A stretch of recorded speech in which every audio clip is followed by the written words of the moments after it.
Hey,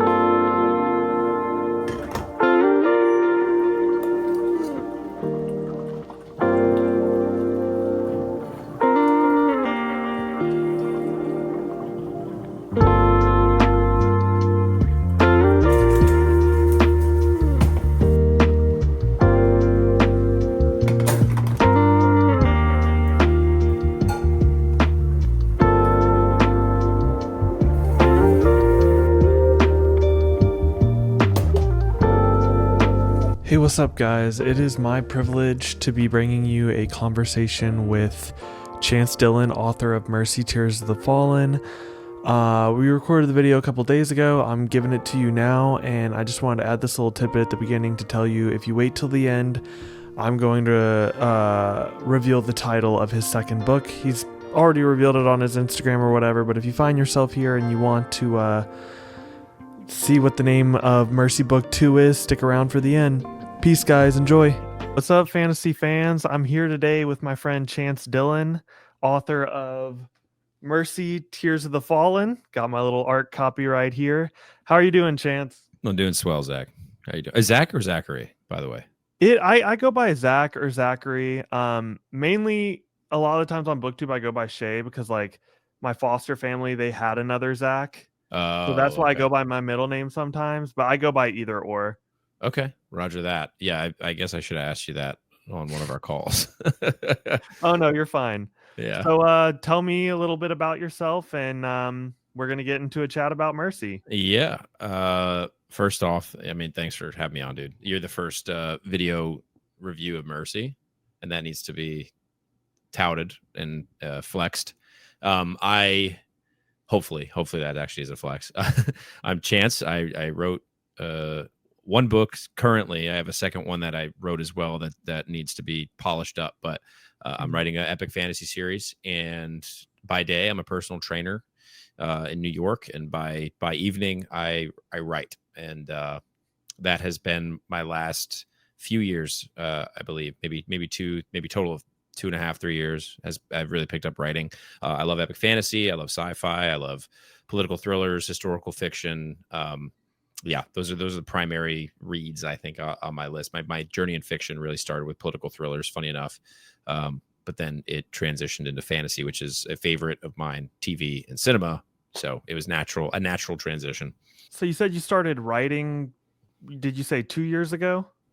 Yeah, I think it was 20. I literally get this messed up in my head all the time. I had surgery. Yeah, it was 2 years ago. I had surgery in 2023 in April, and then literally 10 days later, I started writing, sitting down and really writing, like writing the book, writing Mercy, Tears of the Fallen. I initially, leading up to that, it was all Dungeons and Dragons writing. Like at the time I was in the military, and I ran a relatively massive campaign in terms of the amount of players that were playing in the world, and created a system, all that jazz. And I really got my love of writing from writing up campaign concepts and from writing up a backstory of one of the main characters in the novel. That actually, one of the oldest remaining scenes that I ever started writing is in the prologue. It's the third part of the prologue. Oh, yep. Third part of the before. Yeah. Spoiler free, but it was a pretty brutal scene. Yeah. But one thing that I noticed about Mercy is there is a lot of brutality in the story, but one thing I admire about it is the brutality never felt gratuitous or for shock value. Even the scenes that may, upon first reading, they do seem overly brutal. There comes a point in the story where you find out why there was that level of brutality in the story. Yeah. And was that a conscious decision to purposefully show that exact amount and not overindulge but still show that brutality? Yeah, I never did anything that wouldn't serve the story or would serve it negatively. And I think often if you get gratuitous, although it may seem gratuitous, I like to make sure that there's intention behind the action, especially in the action scenes, because I feel like the stakes are to be at play. There needs to be some sort of narrative growth, whether that be in the character or it needs to affect the plot in some way. For me, I feel like that is the most effective method. It's also where I get the most enjoyment, I think, for Hmm. myself in like, okay, something has to mean something, or I mean, it doesn't always, but when it comes to action, I think getting overly gratuitous, I feel like you can always tell when somebody's Right. it just there's this inauthenticity about it, that I think comes I think it actually pops in the head of the writer. Although I'm like, I can only really speak to myself. Uh, I think I have a pretty good gauge and intuition on when to say when, Right. and it was just really exercising that. And then, of course, there are some brutal scenes that have actual pretty big narrative, uh, what is it, outcomes or narrative consequences. Repercussions. Yeah, repercussions.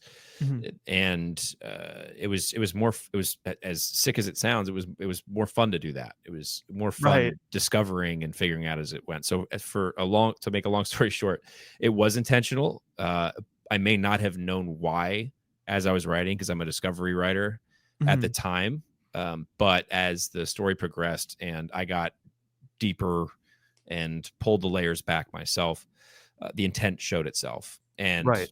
when in the process of cleaning it up, but you can usually pick out this, like, cut the stuff that doesn't need to be there. You know. Hmm.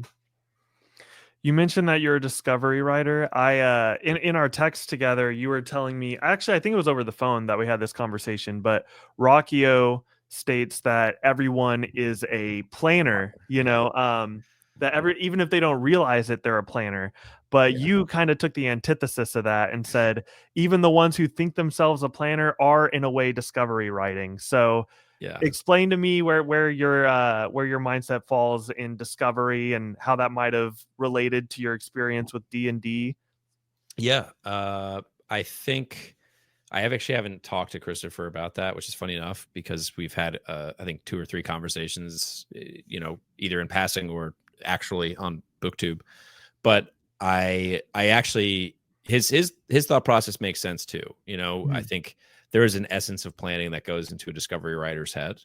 I do find myself like knowing where I want to end up, whether I write it down or not doesn't make a difference. I know where I want the story to go. I have an idea of how the actual story is going to. I know the concepts I'm going to be playing with when I write. They're already in my head, and then I felt like along the way discovering all the little bits and pieces, of each individual character and the plot and the way the world sort of grows around them. The world being a character itself, it just left it open for discovery. That said, I know plotters also have a similar experience. To have everything planned out, I feel like is very hard.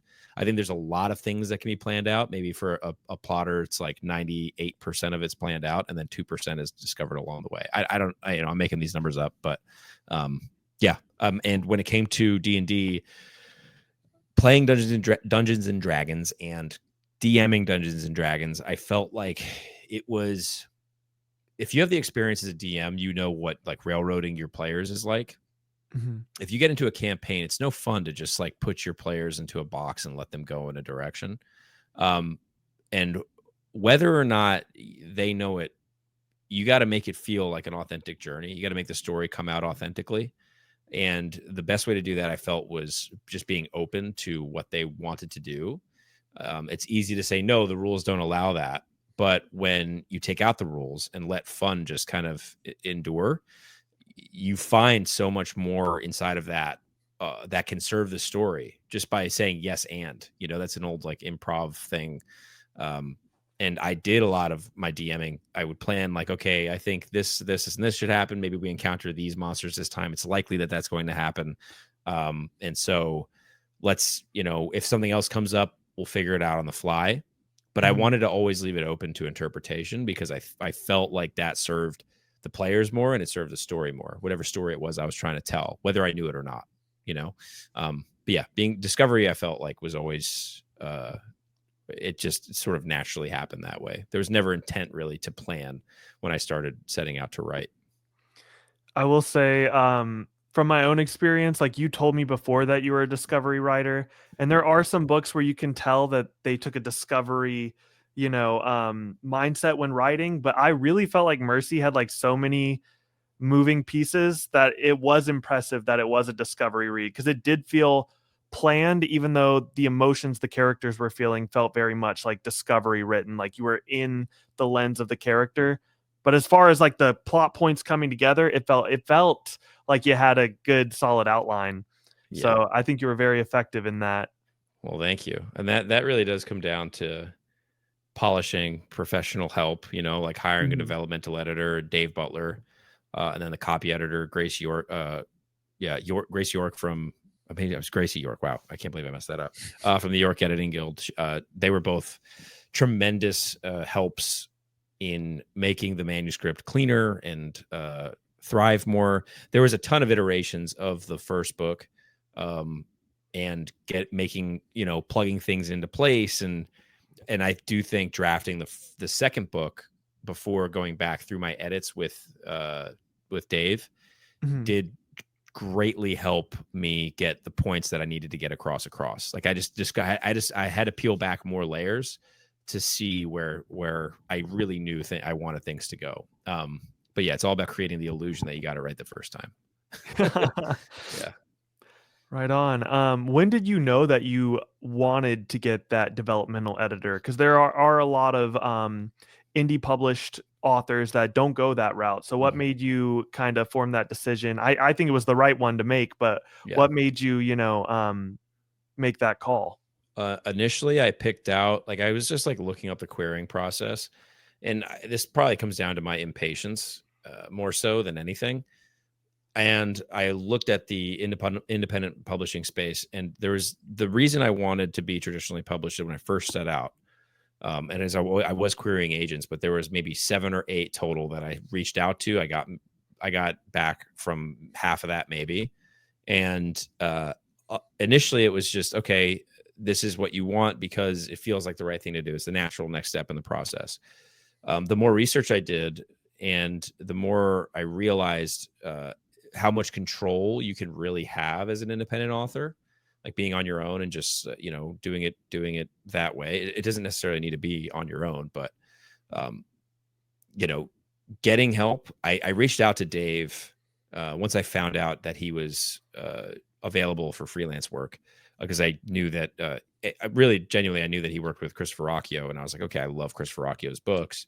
Like, let Right. me see what this guy's all about. He's one of the smartest people I've ever exchanged email with, and he marked up my manuscript. I mean, this guy goes through it in maybe a week. It's actually insane. He tore through 235,000 words at the point of the manuscript. He got it, and Okay. yeah, And and so you sent it to him when it was still book one and book two as one complete volume? no, I said Oh, okay. that's 235 was the word count on Tears of the Fallen before Okay. he got his hands on it, and then Gracie York additionally cut more, just by nature of craft and just like, little things here and there. And yeah, I think I had made the conscious decision 8 months before reaching out to him, or 8 months before hiring him. I reached out to him and I was like, hey, what does the pricing look like? Just so I get an idea of what we're getting into. All right, I'm looking into querying and just seeing what that process is like. But if I don't get anything back in the next X amount of months, just expect to hear from me, and I'm hoping to work with you. And so nothing happened. And I was like, all right, well, here we are. I had written book 2 during that entire time, and I ran back through the manuscript of Tears of the Fallen once, and then I sent it off to Dave. And there's a video of me on booktube where I'm like, yeah, I feel really good about this. I'm sending it off to Dave, and he tears it up in the best way. It needed it, and a lot of it was just craft. So I'm actually really excited for him to get book 2 when that time comes after the first 2 feedback rounds, because it feels like the craft stuff he'll need to comment less on, Mhm. and that way we can really harp on the story stuff. I feel like the time that my investment will be better used this time. Not that all to say that the first time I used it, it was also well used. An editor is Right. worth every penny, and I'm happy I used a copy editor as well, because she was kind enough to also give me feedback through the copy edit. Stuff that was sort of developmental in a lot of ways, but ultimately changed the way the story flowed in a positive way. Mhm. But yeah, once I made that choice, I had known early on that there was going to be a chance that I went independent. And that was it's again comes down to impatience. And I was like, how am I ever going to be a better writer if I'm just sitting around waiting for Right. an agent to mark up my manuscript, instead of paying somebody to do the same thing an agent or an editor in the traditional publishing process is going to do. I can improve. I can get better as a writer, and then it serves me to do that. So I did, and I'm so happy I did it. It happened when it happened, as it happened. There was no I don't think there was a possibility of that happening sooner, mostly just because of the financial investment required. Mhm. And I'm glad that that happened that way. I'm glad that I was sort of stonewalled by that, simply because it let me gave me space to write book two without the pressure of needing to do anything with the rest. Right. Um, but yeah, I'm glad I made that choice. Watching Philip Chase talk about how he wishes or had wished that he had gone independent sooner was another big, bump in the shoulder Mhm. to me, in a lot of ways. So yeah, there's just so many examples of that out there that attribute to me making that choice. One thing you told me that really resonated with me is that each page you feel yourself becoming a better writer. And writing is kind of like it's a weird craft in that you can really only get better. At least this is just from me as an outsider looking in. You Yeah. can only get better by, getting on the keyboard and putting words to the page. And so many authors recommend that start with the simpler tale. Brandon Sanderson will say this. There's a lot of authors that will say, start with something simpler. And I can tell that the world of Maetlynd, you had a lot of lore involved. And so, much like Philip Chase with his Edan trilogy, what made you start with the big epic instead of starting with something smaller? Yeah, I think their advice is good to make a living in the industry. Mhm. And again, I'm just now starting to cut my teeth and put my book out there and get feedback, like genuine reader feedback, who are people who are reading the story and giving me information back. So they let me. I'm just saying that as a prerequisite for what I'm about to say. Um, I I shot big because there was no other choice. Like there was no other. I had no compulsion to not shoot big. If that makes sense.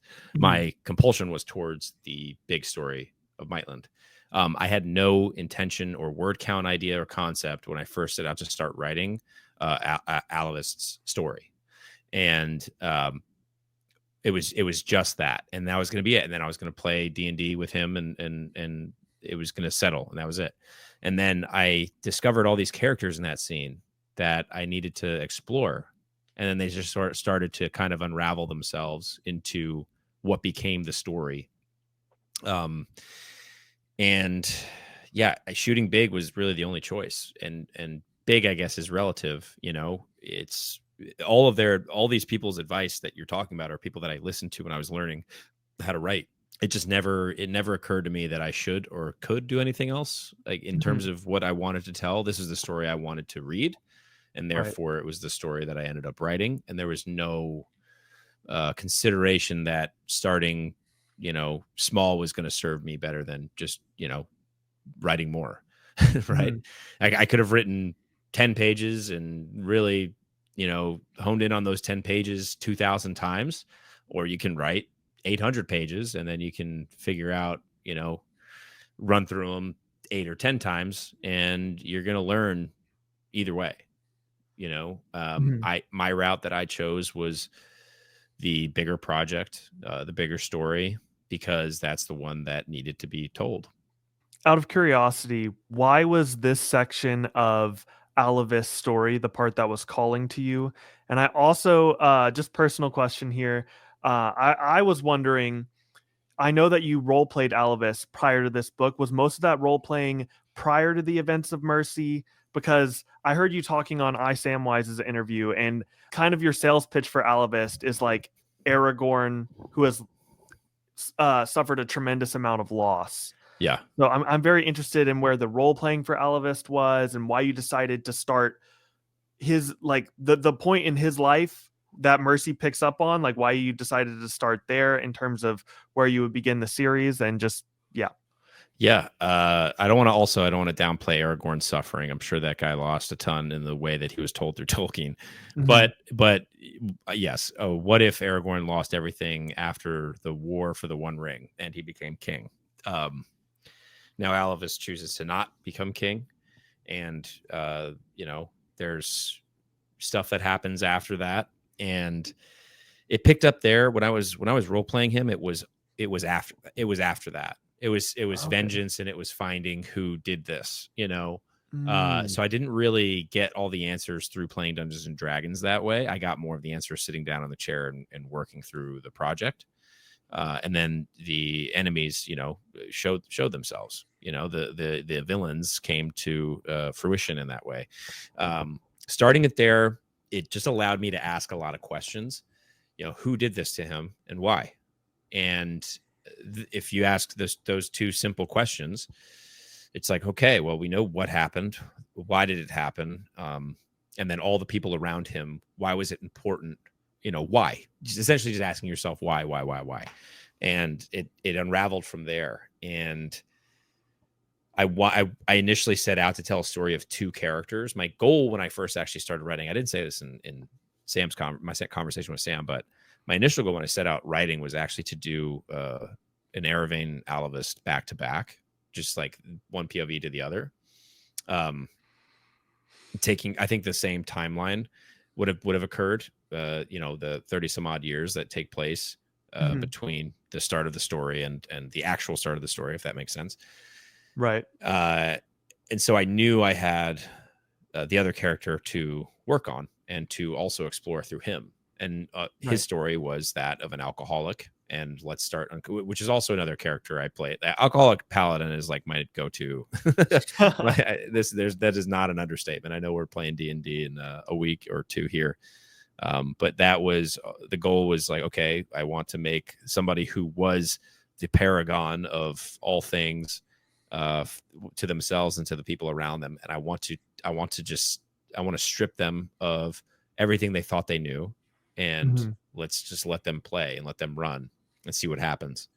And that's what we got in the story, and unraveling Airvane's story and unraveling Alavist's story was one that, yeah, I think if I hadn't started with Alavist, I would have found something else. The story would probably be completely different. Looking at the story of Mercy, you can kind of term it as a revenge story. The word that really pops out to me most about this book is perseverance. Mm-hmm. Yeah. That's really like if I were to sum up Mercy, at least me as a reader looking at it, the one word I would use to describe Mercy is a story of perseverance and of resolve. Mm-hmm. And There you go. were those themes something that you planned from the outset, or did that just naturally occur through discovery writing with the characters? No, I think it's a 50-50. There was the concept of perseverance sort of shown through by way of the what if questions I ask myself. It's like Aragorn is the epitome of all things perseverance, of Mhm. all that he faces. He still stands up and, runs at the Black Gate to make sure Frodo has enough time. Whether or not Frodo's alive, he doesn't know. There's, all this unknown. He just doesn't believe that he's dead. And so that perseverance, the concept of not knowing exactly, maybe you don't know exactly what you're fighting for, or maybe you do. And that makes it even easier. But I think for the most part, we as human beings go through a lot. We endure our own suffering, whatever level that is. I don't think mine is worse than anybody else's. But being able to persevere and get through hard times and just uh, look beyond the unknown. And at the point of me writing the story, there was a lot of unknown and uncertainty for me in where I was going, because I had one goal and one thing that I was shooting for. I didn't reach that goal, and then I was in this sort of limbo of not knowing where I was going. But I knew that I just needed to keep taking steps forward. I knew that there was something to shoot for. I just didn't necessarily maybe know what. But perseverance was important in that time, even though I did get caught up a lot in my own suffering, and which is very easy to do. Our brains, we're sort of wired to that. We're sort of wired to shame and suffering. We're wired to understand that those can be telling signs to us that things need to change. Mhm. And I think often in perseverance, we find the next steps of our life. We find where we need to go. And those themes were present in my life at the time. I didn't set out. That's not true. I think I did set out and I was like, let me just tell a story of perseverance. I want it to be a hidden theme. I'm going to put these people through the ringer. And at the time it was really two characters that I was going to put through the ringer. One, you see a physical manifestation of suffering, and the other, you see a lot of self-loathing through alcoholism and a lot of shame through that. I try to show as good as I can that he's enduring suffering in that way. And let me show a character that's enduring suffering by chasing and persevering for the next thing, the good. And maybe sometimes he doesn't always know that he's persevering, right? Right. It's just a part of who he is. Mhm. And he thinks, I'm chasing this thing. Vengeance is all I need, all I want. And then you find out along the way, it's like, yeah, I mean, it is, but you kind of have an inclination towards something calling to you. Um, Mhm. and whatever that is, we'll call it the muse by the Stephen Pressfield concept of the muse, which I'm not actually sure that he coined that, but that's where I learned it. You have something compelling you in a direction, and sometimes that voice is, or most times, I think that voice is pretty good to listen to, depending, of course. But yeah, that was mostly. I think it was mostly present when I started to write the story. Yeah. Okay. Do you feel like your characters' journeys, do you feel like that echoed the actual process of writing the story, of actually, getting on the keyboard every single day and pushing yourself? Were you able to kind of echo some of your characters' sentiments? Yeah. Most days sitting down in front of a keyboard and just writing from nothing. Oh, and I Mhm. say nothing because you're staring at a blank page. It it does take, and by no means is it's hard, but it's not the hardest thing in the world. There's a lot harder things that people have to go through or do, and it's a choice, right? It's important to remember that I make a choice to sit down every day and do that and put my ass in the chair and work. It was perseverance. There was a lot of solitude, but there's also a lot of catharsis and a lot of joy and a lot of good that came out of it for me, and a lot of Mhm. discovery, like literally, not just like the characters and their stories, but discovering like, okay, like I can sit my ass down for an hour a day and write 1,000 words. It's like I could do that. I have that hour to give. Otherwise, what am I doing? Just sitting on my phone. Right. And so I'm going to do that. I'm going to make that choice, and we're going to see where this takes me, because I get a lot of joy out of it. And again, there Mhm. was always a story that I wanted to tell. I just never really knew quite what it was. And maybe I didn't have the experiences to tell it up until the point where I literally sat down and started telling it. I think were you the one to say that writing felt like putting fingers to the strings of the guitar, like at Yeah. first it's going to be painful, but you build up your calluses and you build up. Yes. So I also play acoustic guitar. Love it. Mhm. And yeah, you gotta, like, when you first start playing guitar, your chords sound all wonky. Mhm. It's your fingers just don't have the endurance, and your skin isn't quite. It's gonna hurt too. It's gonna physically hurt. You might literally bleed. But you press hard enough for enough days in a row for X amount of time per day, and eventually that chord's gonna sound good. You know. Right. Um, I'm obviously talking about just like general general chords here. Um, yeah, and you do it over and again, you learn another one, and then you kind of get the finger shapes, and your fingers hurt, from moving and pressing on the strings, and eventually, yeah, you start to figure out how to make a song out of those chords. Okay, you put a few in a row, and then you can go and do the research on the music theory, and what chord progressions sound good and what key are you playing in. Mhm. And then, how do you doodle on a guitar? Oh, you got to learn the, oh, wow, I'm forgetting it now. Pentatonic scale, right? You got to learn all these different things that come with playing the guitar, at least in my experience. And sitting down at a keyboard is a lot like that. You got to learn, how to craft a sentence, how to craft a paragraph. And eventually those, a sentence and a paragraph can turn into a chapter. One chapter leads into another chapter, and then you have enough chapters and you got a book. And then in those chapters, what kind of notes are you trying to hit? It sort of just is a feel thing a lot of the time. Right. But yes, I use that in one of my writing updates, where I did write an essay where I talk about like jamming your head against a wall, and some days it's brick and you bleed a lot, and you might have 1,000 coherent words, or how many ever sentences you got to do because you had a goal, you got to hit it. Or you might struggle that day, you might not get that much at all. You might get 400, 300, 200, 100, whatever it is. And the next day you sit down and it feels like, your head is moving into just a soft embrace essentially. And you can get 5,000 words and it's a breeze. It feels like nothing was stopping you. Like there was nothing that was going to stop you from getting those words. But it's inconsistent. The one thing that you can control is sitting down and doing the work. And that was always what I tried to focus on, is what I can control. Well, I know it's a cliche question, but I wanted to go over what were some of the inspirations for Mercy, like literary, also any other media that kind of contributed to the tale you're telling. Yeah, Elden Ring is probably the biggest one. And actually, I discovered this in the conversation with Sam. Really, it was Memory, Sorrow, and Thorn and Tad Williams was my intro to the fantasy genre reading. That series, excuse me, was the intro for me reading.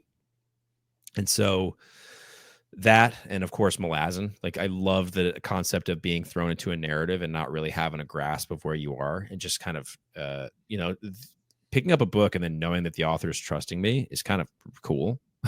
It's cool. I was like, oh, you're trusting me to pick these things up. I love that experience. I love the experience of being thrown into a world like Elden Ring, and not exactly knowing what's going on, but just looking at that world, and you get to see a physical manifestation of that through 3D modeling or whatever.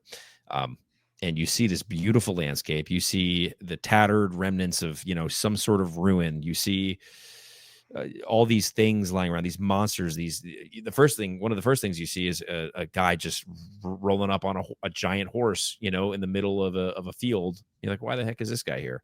And then you can sort of uncover his order and the religious sects of the world of Elden Ring, and Lindell, and there's just so much to discover there. And then also going in and fighting a boss and losing, and doing it again and again and again, and being like, okay, I'm just not strong enough to fight this guy. Let me go and see what I can find. Once you uncover the layers of Elden Ring specifically, at least that's really my only real Souls experience was playing Elden Ring. Once you uncover those layers and see the world for what it was intended, at least your perception of that, you can't go back and experience it for the first time again, because you're going to go back and you're going to see things, you're going to understand them. You're going to be like, and it's going to give you this rush of oh my gosh, I see what they were trying to do. Right. And that feeling to me is something that it's so rewarding. And I wanted to do that so bad, in a lot of ways. And yeah, being thrust into a foreign place, and that was probably my favorite experience of Elden Ring. And it's getting that feeling of when I was a kid again, and experiencing Star Wars for the first time, experiencing Lord of the Rings for the first time, and just the epicness that my brain was just like, oh, this thing exists. Like, this is a thing that exists. And I mean, technically it doesn't, but it does also, right? It does in a lot of ways. So yeah, there's just something so fascinating about that. So my primary inspirations were Elden Ring, Memory, Sorrow, and Thorn, and then Maetlynd for sure. Joe Abercrombie and Tad Williams, I felt like they do character different. Tad Williams and Joe Abercrombie's writing are very different. There was the sort of the voicing of the characters, and knowing who you're reading. That was always my goal, because Joe Abercrombie's a master at that. Tad Williams also, I don't think, gets enough credit for doing that, because his book is so such a slow burn. And Right. it does take you a little bit longer to get a grasp. But I felt like, by the second book, I know who I'm reading as I'm getting into their chapters. So yeah, Mhm. I don't know. Those are the primary inspirations for me. I definitely felt that Mercy was very akin to Gardens of the Moon in the way, and you could see it Thank like you. in your 5-star reviews and the 3-star reviews. Everyone across the board is saying like this is an ambitious project. It asks a lot of the reader, and I thought that that was a very bold decision for the first book, and it's just interesting. I was talking to Sam about this, and he's like, when I read book 2, I'm gonna ask him like, "Oh, should I be getting this?" And I was like, not me." I was like, "I'm just gonna go in raw, and if I don't Yeah. get it, I don't get it." There were a few times where I asked you like, I'm like, "Is this?" And you're like, "I still Yeah. think you were gaslighting me on one topic, but I won't know until I read more." But Yeah. was that an intentional? Well, I'm asking you. I feel like I'm fairly certain it was an intentional decision to make it kind of a more challenging read, I would say, or not even more challenging, but it is not a book that slowly introduces, though, we don't get a farm boy that like Yeah. wanders into this expansive world. Like the book Yeah. opens and we're in it. And Yeah. what made you decide to go that route for your first book? Most of the characters that you meet are older. I Mhm. think the youngest character perspective you get is in the first book is maybe, I want to say, late 20s. Maybe early 30s is like the youngest we get. Is Hayde the youngest? Hayde is probably, yes, I would say Hayde is Okay. the youngest character. Yes. POV. Yeah, he's the youngest character POV that we get. Mhm. In the second book, I changed that. There's a younger character that we introduce. Okay. But yeah, so you're getting these people that have been in the world for a while, right? Right. Um, and Steven Erickson, listening to him talk about narrative and perspective and playing with perspective, seeing the world through the eyes of the characters, it comes off so choppy. There's no really authentic way I could have told the story of all of the things I want you to understand in one go. And also him talking about rereadability and Book of the New Sun and Christopher Rocchio talking about how that needs to be reread. Mhm. And Gene Wolfe himself. There's something to that. There's something to the experience of putting something down that has meaning. Maybe I don't know what it means right now, and maybe you don't know what it means right now, but just know that I'm going to tell you sort of what it means, and I'm going to leave it up to your interpretation for the most part. There are some things that I will blatantly like show you that to get a point across. But for the most part, that's the character showing you, you seeing it through their eyes and you coming together and drawing a conclusion as to what those things are, Mhm. and what they all mean.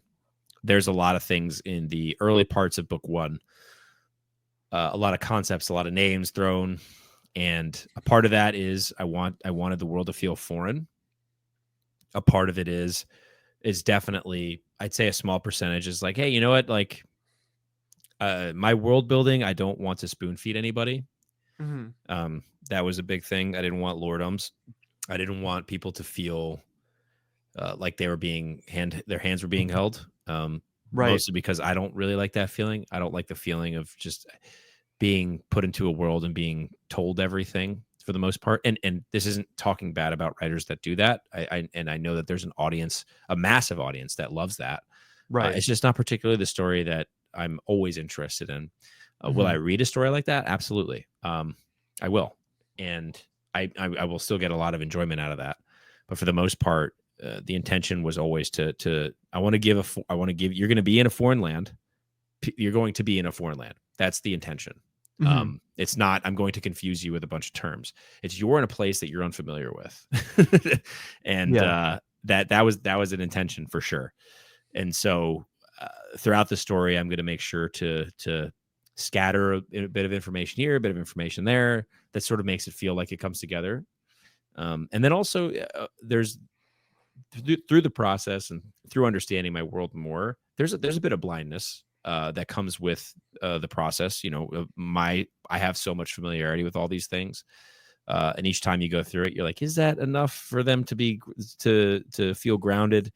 Is it too much so that they feel that it feels too foreign? It's a scale, and it's a balance you have to draw. And then I'm getting messages from readers who I'm grateful for, by the way. I love getting messages from people, and they're saying, I think it would really help here to say exactly who this person is talking about in a specific scene. I'm referring to a scene later in the book. There's two names I can throw down of characters that we've met, but what that would do is it would tell the reader something I'm planning for book 2. Exactly. Like, hey, which I sort of do anyways, but I do it in a way where there's no way you could there's one way you could put it together. But I'm not going to just hand it to you. And so that way, when you go back and read it again, you're going to see that piece that I put down there, and you're going to get that feeling that I would try to recreate for myself. Right. You're going to get the feeling of being of like, oh, this was in front of me the whole time. I like there's something in me that like registered that, but didn't have anything to connect it to. And then once I had that thing to connect it to, and you go back, you see it again, you're like, wow, that is okay. Really cool. I like that. That sort of feeling. I can say personally, as I read more and more, I'm more drawn to the series like Malazan, like Wars of Light and Shadow, and I would put Mercy in that same conversation as like not Yeah, like no, I know. like I I know really genuinely think it's one of those reads expects more of the reader, and I very much admire, because so many authors, they take the time to tell this story, they've outlined it, they've mapped everything out. So when they have these little moments, they want to be like, hey, make sure you didn't miss it. Did you see it? And Yeah. I definitely like that more reserved of like, and as you said, it builds rereadability, and that there are these things that intentionally the readers may miss. Like it is a conscious decision. And that's why when I was reading it, I wasn't like, oh, you could clarify this. I'm like, he knows he could have clarified this, and Yeah. he intentionally left it this way. Yeah. So, it's kind of us as the reader, because really what you're doing when you're writing and reading is you're starting a conversation. And what I really loved about Mercy is that, you just, it's like we're dropped in the ocean, and you're giving us the flotation devices. Like there's enough to where we can make sense. We have the glossary, the dramatis personae. Yeah. So we have enough to make sense of the world, but I like that it doesn't spell everything out. And is that something that you want to keep going forward with through the rest of the novels? Is that something that you want to continue with? Yeah. I think the second book, I can speak to that one. If you kind of have your feet down on the ground by the end of the first book, which I think hopefully by the first third or halfway through the first book, a lot of people have found their grounding. I also early on, I try to ground the reader in the emotion, so they at least know there's something familiar there. There's something familiar with understanding shame and guilt and sadness and anger. There's that we can hold on to, and if you can latch onto that, you can make it to the point where you're going to start to understand what's going on in the world around the characters. And a lot of that is done through, I'm going to show you in one perspective something that can happen to somebody, and then somebody completely unconnected is going to experience that later. In the second book, if you have your feet down on the ground, there's a lot that the reader will already know, and be like, okay, we're sort of just continuing with the momentum of what happens at the end of the first book. That's the goal. And you sort of pick up the feedback I got from one reader so far is actually my proofreader Annette. She's great. She essentially, I put you back into the world. I tell you where the people are. And you're like, okay. And the plot points that we're developing in the first book, there's a reason that books 1 and 2 cover a single arc of a story. And books 3 and 4, so far starting book 3, the answer to your question of, is this something I want to do in future books in terms of that foreign aspect and like feeling a little somewhere that you might be a little uncomfortable and you need a little time before you get your grounding. I do want to continue that. Yes. Okay. Sweet. Yeah, Sweet. I'll answer it. I like have to talk myself through your questions to get to the answers. But sorry about that. No, it's not your fault. This is not your fault at all. It's me. It's what I do. I will say this is just a little tidbit of my own stupidity. I was looking at the map, And I actually thought Maetlynd was the Western continent, but that's Mm. Maetlynd's the name of the like entire world, right? Yes, yes, yes, And then the yes. Western continent is Anvia. Anvia, yeah. Yeah, I was looking at it right before this started, and I was like, "Oh man." But do you plan on writing more stories in Maitland after the end of this 4-book series? And well, if you're willing to go into that. That is a loaded question. Um, and I can't say why, but essentially, in the universe that the story takes place, yes, I would love to continue writing in that world. I've already played with the concept of a few stories that need to be told in that world that have come to me by the way, I'm not saying that in any like frothy I don't know how to explain it, like a artistic way. Like they just have come to me, like, and also I don't know the definition of the word I just used. But it's the truth. Pretentious is what I was looking for. Excuse me. Mhm. There are stories that I wanted to tell, and they're there, and they need to be told. And in a weird way, I want to explore them because there's themes of history. I think throughout history, I think in most stories, there's what's told and what's brought throughout time and what actually was. And I think showing what actually was in some instances is really good, and in other instances it kind of takes away the glimmer of what made the thing people are talking about cool. Right. I want to do. I know there's 3 standalones I really want to do in the universe, and beyond that, I'm not sure. There's a chance that I go beyond that, and something else uncovers itself. Uh, and we'll see. We will see. But for the most part, there are other stories that I want to tell in this world. Yes. There is a novella that you hinted at in our text messages that it was my favorite character in the book, so I if I have a vote, I will say write that novella at some point. Whether Yeah, that's before or after the main installments, I definitely think there's a story to be told there. that is something that I want to be a novella. I don't know if it'll be better served as a short story. We're gonna see. Mhm. I think it'll be served better as a novella. And there's a chance, as I discover more through it, that it can become something more. But I will be telling that one through single POV. So that's like, imagine just taking Mm. a single perspective from Tears of the Fallen, following it, and that's the only thing you follow.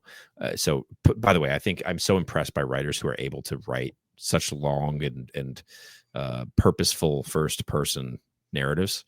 Um, I find it so impressive just because it's so easy for me to cheat if I can just show you this thing I need to show you through the eyes of somebody else. Right. It's like so easy to cheat and do that. It's so hard for me in my head to go to a single person and give everything that you need to convey. Like the Rockio route. That's so crazy to Yeah. me with how wide the cast is in Sun Eater, and it's all Hadrian's head. Yes. It's That wild. aside from the novellas and short stories, but that is Yeah. a challenge in and of itself, is showing the different um characterizations without getting into the perspective. Yeah. It's wild to me. I would like to do that at some point. I don't think I got the chops quite yet. I think I could if I sit down and like busted my ass and did it. Um, Mhm. but there is really one character I have in mind that was also a D&D character that I do want to get into the head of and just purposely write in that character's head and see what comes out of it. Um, Okay. yeah, it's just a matter of time. I think the main epic story that needs to be told in this world is the one I'm focusing on now because it's the one that really the one that I want to read right now, if that Right. makes sense. So getting through that and getting all the elements into that story, I think will be cool. I'm my intention is 4 books. I Mhm. I am sticking to that intention with my plan. I think books 3 and 4 will end up being a bit longer than books 1 and 2 were. Right. I assume based on just the amount that I have to, the scale that we get, that especially having started book 3 and uncovering the perspectives that we're going to be getting into, I think by its nature, it's going to be a bit longer.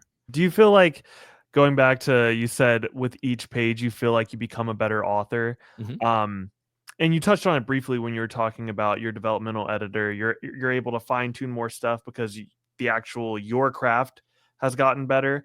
Do you feel like going into book three, has it been a gradual, like each one you feel like, do you feel like from book one to book two to book three, is each one a substantial step up in where you feel like your ability is at on drafting?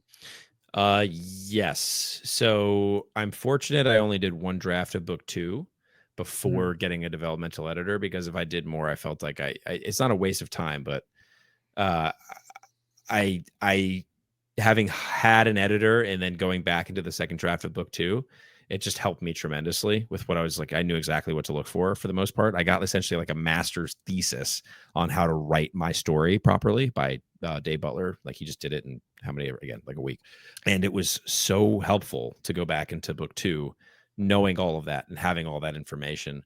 And then now having done a run through of book two, having worked all the way through book one, uh, going into book three and starting that draft, just word choice, craft, consciousness of it is making it's not harder, if that makes sense. Mhm. Although I think in a lot of ways it could be simply by me overthinking, but it sort of has become that muscle that has been worked out, and it's continuing to be worked out. It's growing, it's getting stronger, for sure. And I'm starting to notice that getting into a flow has always been hard. I'm not going to sit down every day and get into a flow state and like write X amount of words. And, that's just not going to happen. But, uh, I think the fundamentals of my ability to write have improved so much that sitting down and working on book three I feel the feeling of like, okay, like this is trash. It's coming, fewer and far, it's coming further apart. And I'm sure it will come up as I continue to write. Like, nah, something's not working here. But that story is what, maybe there's something else that you need to explore, really. And so that's all I would do in that circumstance, is sit down and just explore something else, and in the same story, and sort of uncover. I think Janie Wirtz actually said this too, about like, you're in the wrong perspective. If you feel like you're struggling, you're probably in the head of the wrong character.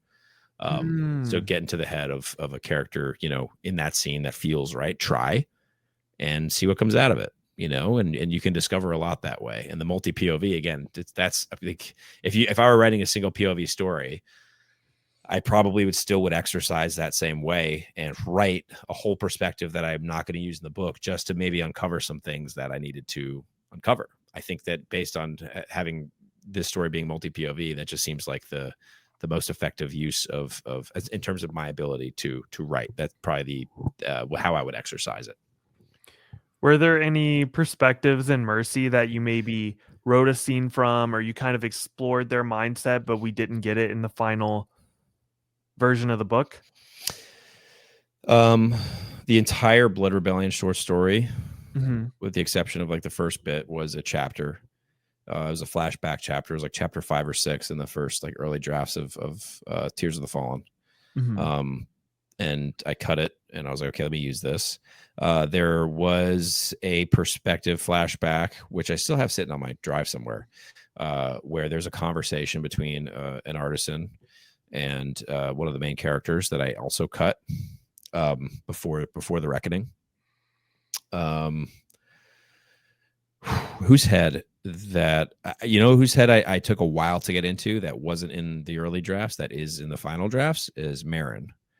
He Okay. was a character who I got into the head of very late in the Mhm. game, but I was happy I did, because it helped me again uncover and discover a lot of things.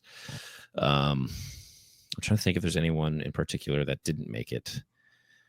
No, I mean, for the most part, they're there. It's just, if anything, it's a scene, that gets cut. There's a lot of Right. drinking that got cut out of the opening of the book. Um, Mhm. the old first chapter was it's like probably the second or third chapter, or maybe fourth, in the head of Eravane that we get eventually. Um, that was the old opening chapter, and it just wasn't enough to tell the story. Mhm. But I kept it there because it was useful, and I cut a lot, just a lot of drinking at bars. Yeah. And just like a walk of shame, essentially, I cut as well. That wasn't in there. Um, yeah, yeah. I I don't think with know. what you kept, it very much effectively conveyed Eravain's struggle with addiction and with alcoholism without like stewing in it. So I think that that was the right call to make, 100%. As a reader, only seeing the final product, Hmm. I think you were able to perfectly convey to the audience uh, where Eravain's headspace is at and all of that. Um, I think that's interesting that Marin's the one that came to you last because just going off of like, we had like the Discord early readers group chat, like everybody loved Marin. I feel Yeah, like yeah, everybody that's kind of like a fan favorite character right there. yeah. And I felt like the way he bridged our two, I would say main characters. I thought that those bonds were really well put together, and I think Marin's perspective was pretty crucial for that. Yeah, it 100% was. And he just came to me late. And yeah, that's all I can really say. He just he added so much to the story. He added so much to the world, um, truthfully. And yeah, I was that was when I was really happy with, because he just there's so much that needed to be explored with him. Yeah. Right. Yeah. Well, really with Alavist, with Eravain, with Marin, with so many characters in this book. And I don't want to be reading too much into this, so tell me if I'm going in the wrong way here, but also Yeah. with the dedication and mercy, for Pops or for your dad. Yeah. I felt like fatherhood along with perseverance was a really big theme throughout Mercy Tears of the Fallen. I felt like am I in the ballpark there? Yeah. No, I think there's definitely a lot of that with me, and just like trying to find mentors in my life one way or another. I think I had a father growing up. Fortunately, he passed when I was 2 days into being 19 years old. And yeah, his perseverance storied a lot of mine, and even some of my failures, and like seeing beyond that. um yeah, that plays a big role. And it's also just like, it's also people around us that we seek sort of that connection with. And maybe that's something, having lost my father, that you know uh I don't want to say it's unique, but that's not the word I'm looking for. But it's common. I think it's a common thread. If you're sort of looking for that guidance in a lot of ways, and you're looking to, a lot of times you're looking to be told like, no, this isn't the right thing to do.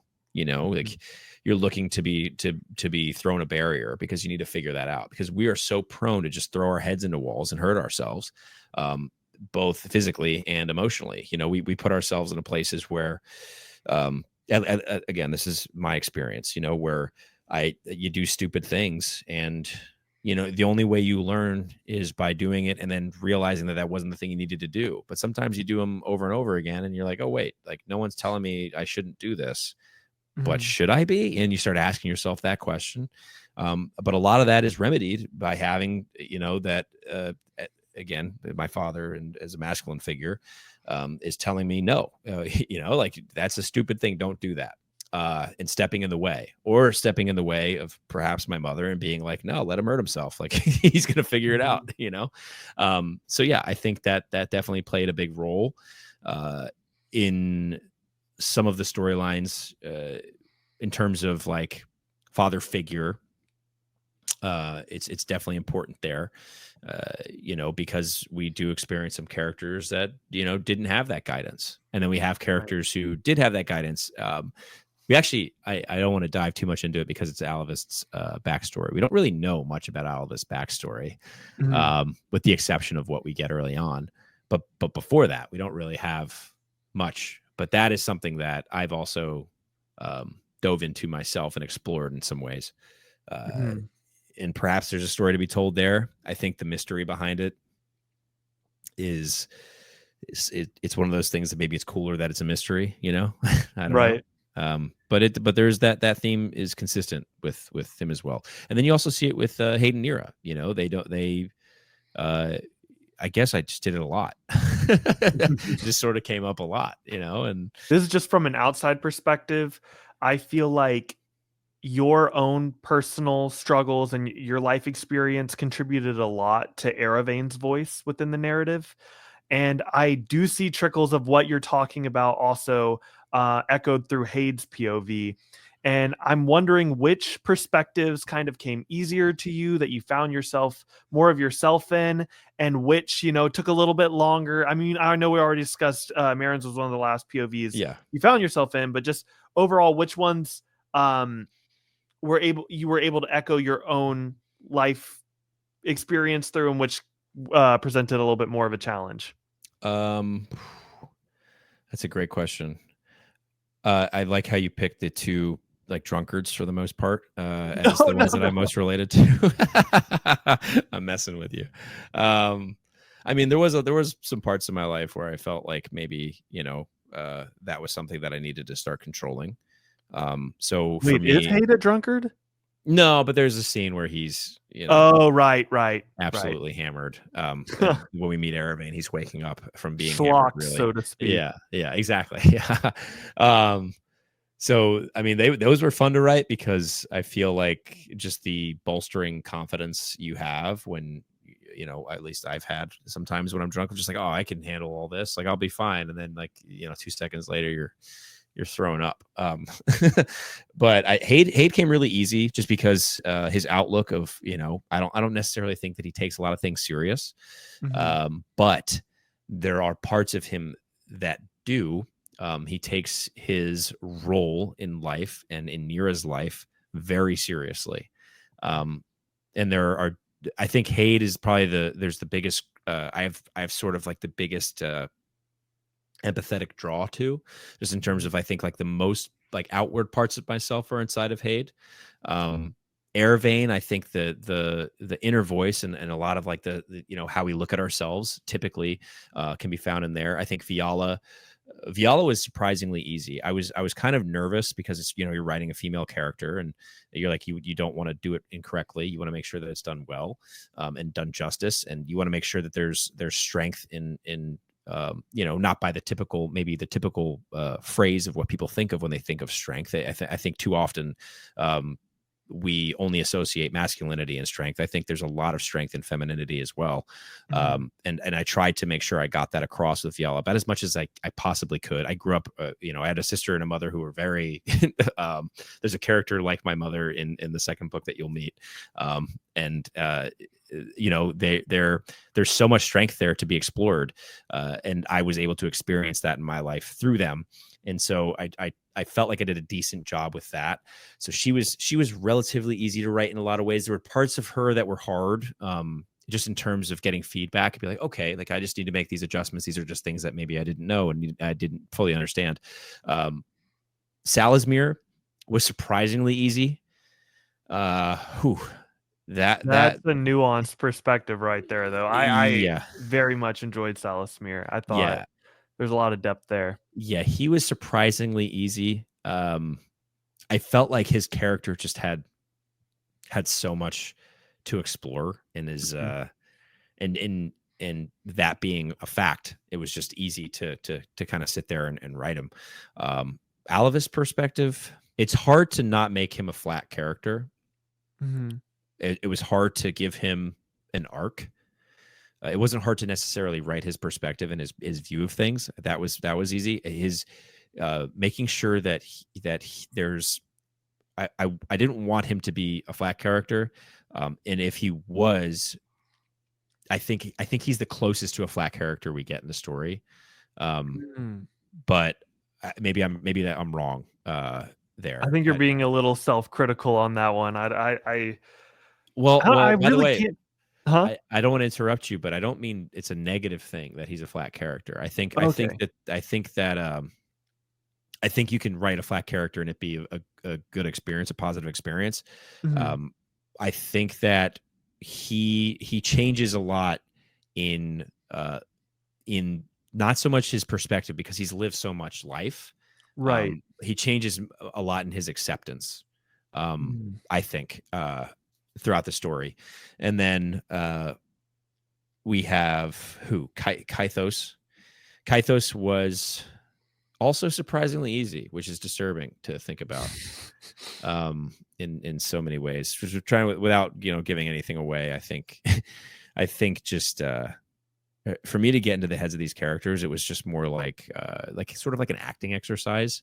Not that I'm a professional actor, but being able to just like separate myself from them about as much as I possibly could, and just take little pieces, quips, and things that I can relate to in some way or another, like sadness and grief.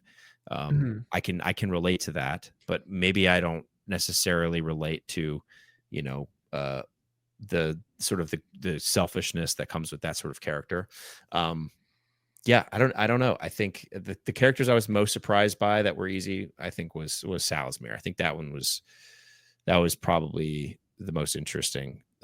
Marin was challenging because I couldn't I don't want to say too much. I feel like I'm going to get into spoilers there. There's some characters that have an innate sense and innate knowledge that I had to like beat around the bush a little bit. It's kind of like, and I can cut this if it feels spoilery. It's okay. But No. I think we're fine. It's I would equate it to like the Animander Rake thing, where it's like hard to get that perspective just because of the history of that character. And am I in the right ballpark there? It would uncover. It feels like there's like too much that would be uncovered. Right. There's too much that the audience is not supposed to be privy to at this point in the narrative. Yes. Yeah. I mean, if you want, we can get into spoilers. I just want to make sure that people are aware that we're doing it. Okay. Yeah. I think because you have read.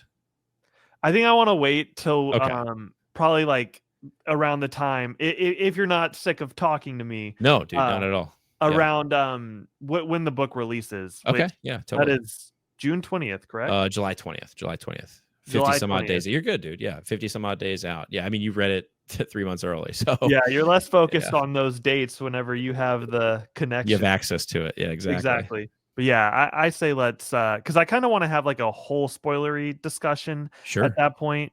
And at that point, I'll have to like narrow it down because I will have alpha read book 2.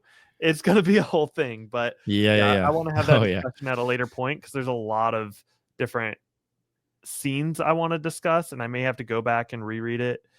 And speaking of which, I actually reread the before, and I can already attest to, because you gaslit me on something, so I had to go back and look, and just within like me having read the first volume, there was a lot in the before that I was able to pick up on a reread, but there was also a lot to where I'm like, I still cannot pick up on it because I need the book 2. So yeah, book 2 will help. There's a lot that kind of comes together in book 2 that clarifies a lot of what we get into in the early parts of book 1. Yeah. And that was a conscious decision. Like, were you hoping that at the end of book 4, the reader will then be compelled to go back to book 1? And is it kind of like a Gene Wolfe mindset of you wanted to make this a rereadable experience? Yeah, I mean, I want to make it a rereadable experience for sure. I don't, if someone feels compelled to pick it right back up after, that would be incredible. That would be an incredible compliment, really. But I think a lot of my favorite stories have a lot of rewatchability, and I say rewatchability because a lot of them came from watching TV or movies. But Lord of the Rings, I've seen how many, probably thousands of times. Star Wars, how many and there's always more to uncover and learn about those worlds, and I love that feeling. I love that feeling of the infinite layers of, I will never fully understand this probably, but I'm going to do my best every time I go through something, read something, and watch something to do that. And I've reread Mercy a ton, and it's worth it. Let me tell you. Do you feel that, as you're gearing up, you're writing book 3, book 2 is with alpha readers, and you're, honing that down, with as long as Maetlynd has been in your head, and as you're writing up this third book, are you, the creator of Maetlynd, still discovering new things about that world? Yeah, definitely. That's all I can really say. Okay, Yes. word. I definitely am. Yeah. Okay, that's awesome. Awesome to Yeah. hear. Yeah. There's a ton. Yeah. You'll start to see some of that kind of in as you get into book 2 and Alpha read it. There's a lot of those elements that will stay there probably, just because Mhm. they're bigger story elements. My delivery of those may change a little bit through the editing process, but for the most part, like where is pretty set in stone. And it feels good to know that I also get to discover more, because it's more fun that way for me. It's less fun if I know everything that's going to happen. Really. Mhm. Yeah. Right on, right on. Yep. Yep. Yep. I also heard you mention in some other videos, I think Sam's interview, that post telling your 4 book narrative, you may potentially want to do tabletop RPG with Oh, the world of Maetlynd. I did say that. Yes, I do. I definitely do. I would love to create. I already have a system, relative, like a character sheet, all like worked out. Skills and bonuses and all that jazz. And I would love to work with a TTRPG team to come up with adventures for people to play in. Mhm. Um, and maybe pick a timeline, and do some writing there, and give players some free reign on some landscapes, and let them have some fun. I think it'd be a really, really fun experience for me to do that. um I just have to decide. I haven't thought about it until right now, and like thinking about it in my head. You have the Sundering, which I only you only get to mention by name of the ocean. And there's a reason that it's called the Sundered Sea, or the Sundering Sea. um The and east coast of Anvia, right? No. the sea Yeah. between yeah the sea between Anvia and Taldreas. um it's called that for a reason. Mhm. Without getting too much into it, we could probably I do it offline, but there's something that happened. Like the world did start. There's like a whole. I have an understanding of how the world of Maitland was created. um and it's all, it goes back tens of thousands of years. um so maybe even more than that. So it's something that I would like to explore, and I think a tabletop RPG is a really cool place to do that. I know you mentioned that back when you were in the military, you would DM with your friends. Did y'all ever explore the sandbox of Maitland? Yeah, yeah.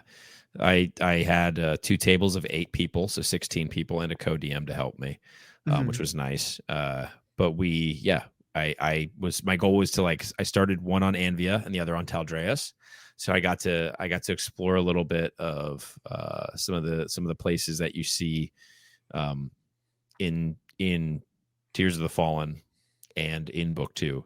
And it was just a fun experience running players through that, because Mhm. you get to I got to, again, it's another place for me to explore, and also a place for people to tell their story, and for me to describe what it looks like for them. It was really cool. It was a really fun experience. But yes, I did do that. It was I would love to do it again, but DMing and writing a book is hard, very hard. Yeah. Yeah, dude, it's so There's hard. only so many hours in the day. But yeah, that's super dope. Did any of the playable characters help inspire any of your own characters?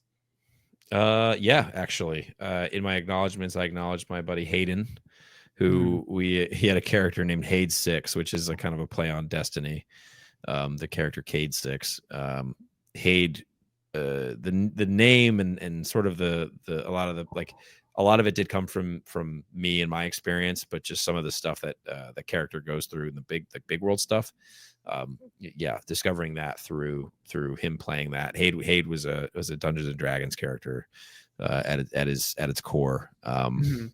I'm trying to think who else of my players that I really, a lot more of it was just like the world and the stuff that they saw throughout it, Right. um than so much more than the characters. I'm probably forgetting one. um my buddy Howie, um Mhm.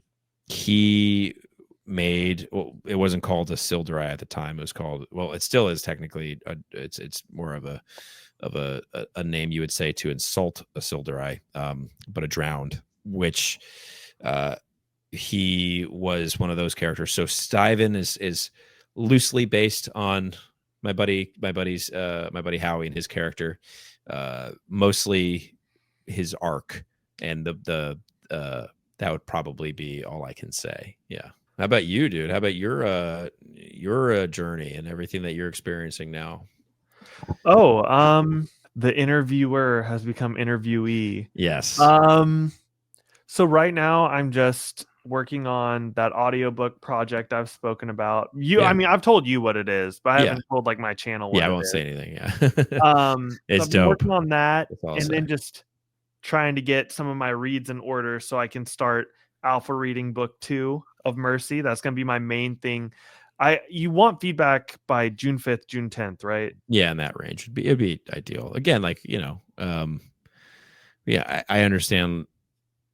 Like life is more important than my book, Oh, no, for no, no, no. everybody. Like Yeah, when you told me when the second round was gonna be, yeah, like text like you can only read like the first little bit of it and then you read longer. I'm like, that is an idea. And then when I saw the timetable of it, I was like, I'm not waiting till July to yeah.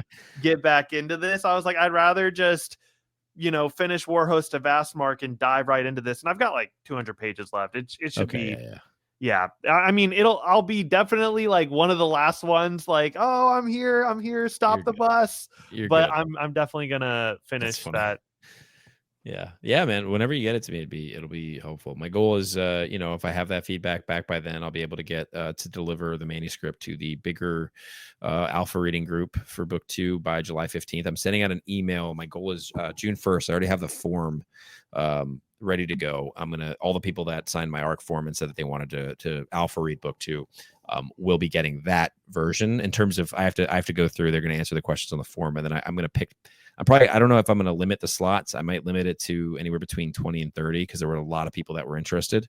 But at a certain point, that feedback comes back, which is why I had the initial first round of you and some other people that I had on board, was because I just needed some more. And I think general concepts of what a fewer readers are thinking that I've had read my story already, and that I've spoken with and had long conversations with. Like 2 of my alpha readers in the first round are people who read early drafts of book 1. So and they alpha read that. So I was like, okay, like I'm just going to go back to those people because I've already know what their note style is like. And it was greatly beneficial to the manuscript that way. And then I think the broader alpha reading group will help me kind of narrow down story elements that work for a majority of these people, in just referring to the alpha readers, and maybe narrative structures that don't work for so many people. And if I have one person say one thing, this didn't work for me, and they're the only person that says it, then it's like, okay. But if I have 20 people that say this didn't work for me, then I know that needs a little bit more attention. So that's sort of what I'm looking for with the July round, and I have to come up with more notes to give them in terms of what I'm looking for specifically. But yeah, I think essentially the first round, in terms of like refining my process, the book 1 was not as smooth and not as easy. But once you have people that are reading your story and enjoying it, I think going into book 2, it's going to be a lot smoother. Than going into book 3, it'll be a lot smoother, which is great because it'll just all of that stuff helps improve the story so much. And you throw all that in before a developmental edit and a copy edit, and you have a really polished and clean story on your hands that people are going to be really excited to read. And also me, there are things that I'm excited to discover that maybe I missed, my blind spots, and I need to be called out for those. So that's why one of the reasons why I trust you, because I just know that you're going to come to it with you already read book 1 and you thoroughly enjoyed it enough to make a video for me, and I'm so grateful that you did.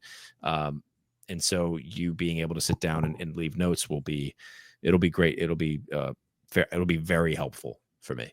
Yeah. Heck yeah, man. I'm not gonna lie, I was pretty shooketh, so to speak, whenever you asked me to it's actually funny. I was just telling you about like how busy I was and the time management, and you're like, respectfully, if you want to do this.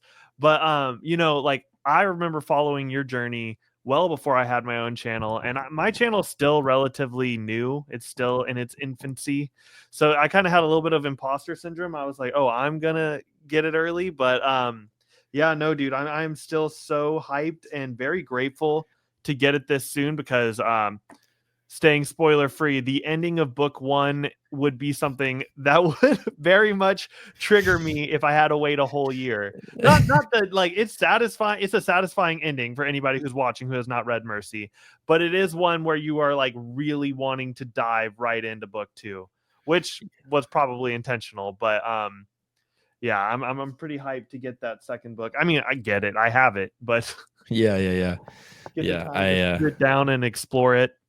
Yeah. I think I officially decided on, like, outside of a working title, I've already decided on the title of book 2, which I'm going to wait. I'm either going to do it by the end of this week or by the end of next week. The title of book 2 will be in the public. Okay. I already announced this on other socials, but the goal is to have it out in the public by March of next year, of 26, book 2. So I think that puts it roughly, I don't know, 7-8 months after the release of book 1. I'm probably getting that math wrong. Let's see, 4, 5, right, plus 3, Yeah. 8 months. Yeah. Yeah. So that's a the pretty goal. quick rollout. Like, That's the goal. right. So we'll see. My goal is to have advanced readers reading it by the new year. And yeah, the cover will be done in July, and Stuart Bastian, guy who did the first book cover, is doing the second. I have some ideas that I'm going to throw his way, and we'll see what he comes up with. I love the cover, the spine, all the art pieces really on the spine came from Stuart, but Abel Montero was kind enough to put it all together, and Abel also did my typography, which I was really, really, really happy with. Super nice, dude.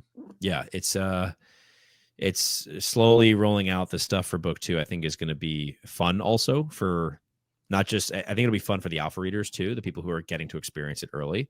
I think that stuff plays into the the excitement around the story, and then also just makes I don't know, that sort of thing just, to me, makes the storytelling experience better, because there's it's active, like you're engaging with people that are reading your story. Right. And essentially the story is just something that I've experienced, and I like reading, and I enjoy reading, and I want to talk about it. I want to talk about the spoiler stuff. It excites me. So I can't wait to do another conversation with you, genuinely talking about some spoilers. Yeah. I will say this is not me being partial because I was an alpha reader, but objectively best spines ever. Yeah. I say spines. There's only one, but I'm assuming we're going to get more character art spines. Yes. Yeah. The character. I'm going to change the character on every spine. That's the goal. That's definitely, like, I can't believe it's not done more.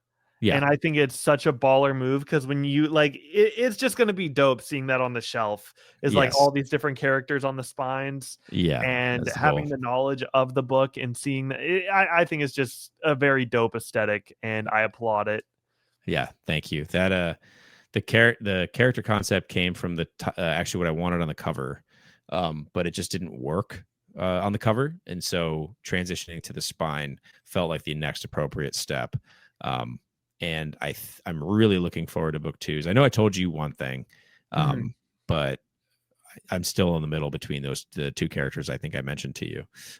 I think they both sounded like phenomenal choices to go on the spine. I think they're two of your well, I think all your characters are intriguing, but these are two of the ones that I'm drawn to quite a bit. Yeah, I need you're definitely gonna have to read book 1 or book 2 before July, when I start pitching to Stuart, because I'm gonna need to know which character by the end of book 2 you really think should be on the spine. Okay. Yeah, and I think you'll have a good answer. I think I know what your answer is going to be. I think I do too, even prior to reading it. Yeah.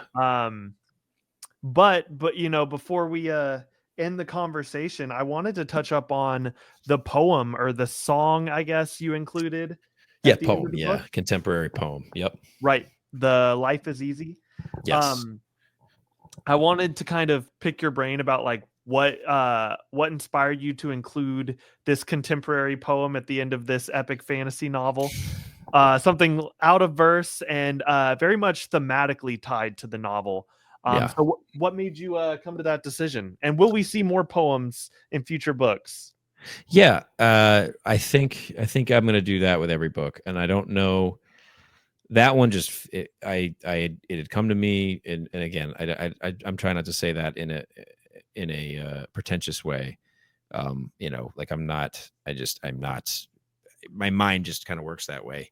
I had seen somebody post about uh, saying that nobody ever said life was easy, Mhm. and I essentially was like, let me play with that a little bit. Let me say life is easy. Um, and so I did. And so I said life was easy. I sat there. Again, I told Sam this, but that's as close to a first draft. That's probably I probably only ran through that maybe 3 times. To just because it flowed for me, and it was it fit the story perfectly, and it meant a lot to me. Also, just it was again another form of catharsis for me in sitting down and writing that poem. Um, just talking about how life is easy and then giving you all these reasons as to why maybe it's not. And Mhm. but then making sure that that like it doesn't really take anything away from you. It just it throws shit at you, and then we have to respond. Right. Um, yeah, I don't know, that just seemed to play so well into the first book. In the second book, I don't know if I'm going to play with the same theme and concept, even though it's still like a permeating theme Mhm. of all of the books. But we'll see. We'll see what comes out. At the end of the day, if nothing comes out by that time, I'm not going to put too much pressure on myself to come out with an all new poem. I might just end up putting that same one there, just as a reminder. But we'll see. My intention is to do a different poem at the end of each book. So if my intention's set, we'll get something there. Well, for anyone who's still watching, my recommended way to read this poem is the way I did it. Because I think it's whenever I went on your Patreon and found the Blood Rebellion, or might have been a little bit after that, but I'd read the poem prior to me reading the book. And then, I read it when my advanced reader copy came in, which was actually just like a couple days ago. Yep. But we had a little hiccups with the Yeah, it's my with bad. getting the book. Yeah. But reading it post the story brought a whole new context to it, kind of because I feel as a reader, this is my own opinion, that like all writing is autobiographical in a way, whether you're writing an autobiography or you're writing an epic fantasy series, you're putting some of yourself into that story. So it kind of gave me reading Mercy as a whole gave me a lens into Chance Dillon, at least I think subjectively. So reading that poem at the end after finishing the book, having that new context through this fictional lens helped me interact or connect with the poem a little bit more so than I did prior to reading the novel. Yeah. So, anybody watching, that's what you should do. You should read it before and after the book. Yeah, thank you, man. That's yeah, wow. Yeah, when Sam read it to me, that was the first time I had it spoken out loud. And yeah, Mhm. again, I experienced that same catharsis as he read it. It just it's an experience. It's for me every time I hear it, which is crazy to think that I did that. It's crazy to think that I put that on paper. Really, um, yeah, I don't know. It's just what came out. It's like word vomit, really. Um, it's about as close to word vomit as you get. Yeah. Very insightful word vomit. Yeah, maybe. Yeah, So it hit the hopefully. mark. It hit the mark. Yeah, yeah. Well, appreciate that, Zach. I really do. All right. Well, I guess that's the end of the recording, y'all. All right. Thank you so much for having me, man. Of And I course, hope man. It was an people pick this absolute puppy up. pleasure. And Sorry, read it. what'd you say? I said I hope people pick this puppy up and give it a shot and comment and leave me messages and whatever. It's talking about this story is the funnest part. And thank you for letting me do that Of with you. course, man. It's I said it in my review and I'm gonna say it again. I think it's the best debut of the year. We'll see how that, where it Yeah. sits at the end of the year, but I Yeah. definitely only see this series rising in my rankings the more I read. The time I've sat with it since finishing the book, I really have second guessed that 4.5 stars, but I'm like, you know what? I need to stay where I'm at. Like Yeah, that I'm was gonna my give hope. book 2 that chance to rise above and hit that 5. So Yeah, yeah. I think I really wanted there to be a lot of resonance and a lot of I wanted the characters to stick with people. I wanted their experiences to land, and I wanted them to to be in people's minds after the fact, because they're in my head. So I don't want to be alone in that. Yeah, no, they definitely, there's some books that I rate like 5 stars. I'm not gonna mention any of what Yeah, but there's some books that I rate 5 stars, and then I like think about it a year later and I'm like, did I read that book? Yeah, I read that book. yeah. And then there's some, like I gave this one 4.5, but it's definitely, and I'm not just saying this because we're Because we're in a having this conversation. conversation, but it is one of the ones that I do feel myself like thinking about the most upon Wow. completion. Like it's just, especially with the epilogue, it's really something that you have planted that seed in my mind, and I'm constantly thinking back to these scenes. Okay. So That's really cool to hear. That is really cool to hear.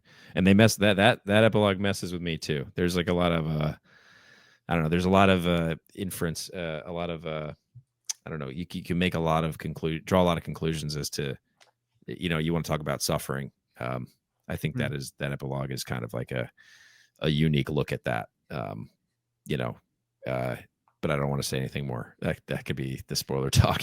all right. Well, until next time, my friend, thank you so much for coming on, and it's been a real pleasure. All right. Thanks, Zachary. Appreciate it. All right, what's up, guys? So, hope you enjoyed that conversation, and I am excited to tell you about Mercy Ill is the Fate.